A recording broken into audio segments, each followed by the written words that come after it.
ಕ್ರಿಸ್ತನಲ್ಲಿ ಪ್ರೀತಿಯ ಸಹೋದರರೇ ಮತ್ತು ಸಹೋದರಿಯರೇ, ನಿಮ್ಮೆಲ್ಲರಿಗೂ ಮುಂಜಾನೆಯ ವಂದನೆಗಳು. ಕ್ರಿಸ್ತನ ಜೀವಿತ ಪಾಠದ ಹೆಸರು ಶಿಷ್ಯತನಕ್ಕೆ ತಗಲುವ ಕಷ್ಟ ನಷ್ಟಗಳು.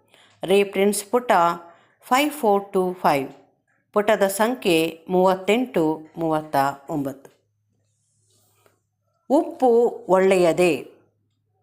ಉಪ್ಪನ್ನು ಯಾವುದಕ್ಕೆ ಸೋಕಿಸಿದರೂ ಅದೆಲ್ಲವನ್ನು ಸಂರಕ್ಷಿಸುವ ಗುಣವನ್ನು ಅದು ಪಡೆದಿರುವುದು. ಅದನ್ನು ನಮ್ಮ ಆಹಾರದಲ್ಲಿ ರುಚಿಯನ್ನುಂಟು ಮಾಡಲು ಸಹ ಬಳಸಲಾಗುವುದು. ಹಿಂದಿನ ಕಾಲದಲ್ಲಿ ಅದನ್ನು ನಂಬಿಗಸ್ತಿಕೆಯ, ನಿಷ್ಠಾವಂತಿಕೆಯ ಸಂಕೇತವಾಗಿ ಬಳಸಲಾಗುತ್ತಿತ್ತು.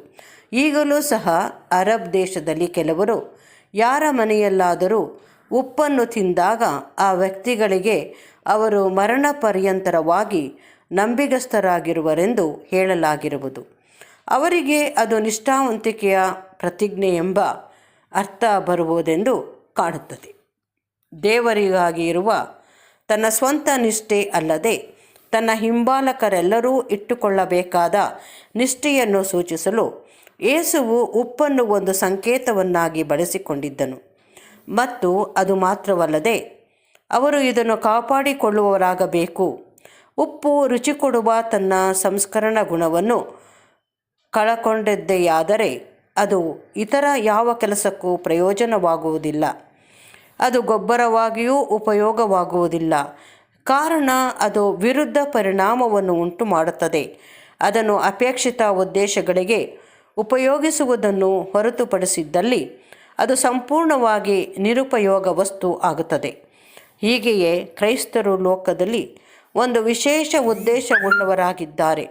ಅದೇನೆಂದರೆ ಅವರು ಸಂರಕ್ಷಕನ ಸಾಮರ್ಥ್ಯವುಳ್ಳವರಾಗಿದ್ದು, ಹೀಗಾಗಿ ನಂಜು ನಿರೋಧಕ ಗುಣವನ್ನು ಹೊಂದಿದವರಾಗಿ ಅವರು ಯಾರೊಡನೆ ಸಂಬಂಧ ಬೆಳೆಸುವರೋ ಅವರ ಒಳ್ಳೆಯ ಗುಣಗಳೆಲ್ಲವನ್ನು ಹೊರಗೆಳೆಯುವ ಶಕ್ತಿಯನ್ನು ಪಡೆದುಕೊಳ್ಳುವ ಉದ್ದೇಶವುಳ್ಳವರಾಗಿರುವರು. ಇದು ಲೋಕದ ಸಂಬಂಧದಲ್ಲಿ ಕ್ರೈಸ್ತರು ನಿರ್ವಹಿಸುವ ಕಾರ್ಯಭಾರವಾಗಿರುತ್ತದೆ. ಇದರಲ್ಲಿ ಆತನು ವಿಫಲನಾದರೆ ತನ್ನನ್ನು ಕರೆಯಲಾದ ಉದ್ದೇಶದಲ್ಲಿ ಆತನು ವಿಫಲಗೊಂಡಿರುತ್ತಾನೆ ಮತ್ತು ಆತನು ಕರ್ತನ ಸೇವೆಯಲ್ಲಿ ಯಾವ ನಿರ್ದಿಷ್ಟವಾದ ಪ್ರಯೋಜನವೂ ಇಲ್ಲದಂಥವನಾಗುತ್ತಾನೆ. ಕೇಳುವುದಕ್ಕೆ ಕಿವಿಯುಳ್ಳವನು ಕೇಳಲಿ ಎಂದು ಯೇಸುವು ಅಂತಿಮವಾಗಿ ಹೇಳಿದ್ದನು. ಆತನ ಹಿಂಬಾಲಕರೆಲ್ಲರೂ ಈ ಮಾತುಗಳನ್ನು ಲಕ್ಷ್ಯಕ್ಕೆ ತಂದುಕೊಂಡು ಇವುಗಳನ್ನು ಅಲಕ್ಷ್ಯ ಮಾಡುವನು.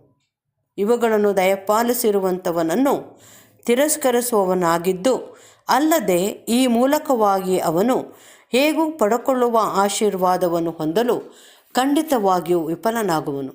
ಆದರೆ ಲೋಕದ ವಿಷಯವಾಗಿ ಹೇಳುವುದಾದರೆ, ಅವರಿಗೆ ಕಿವಿ ಇದ್ದರೂ ಅವರು ಕೇಳಲಾರರು, ಅವರು ಕಣ್ಣಿದ್ದರೂ ಅವರು ನೋಡಲಾರರು.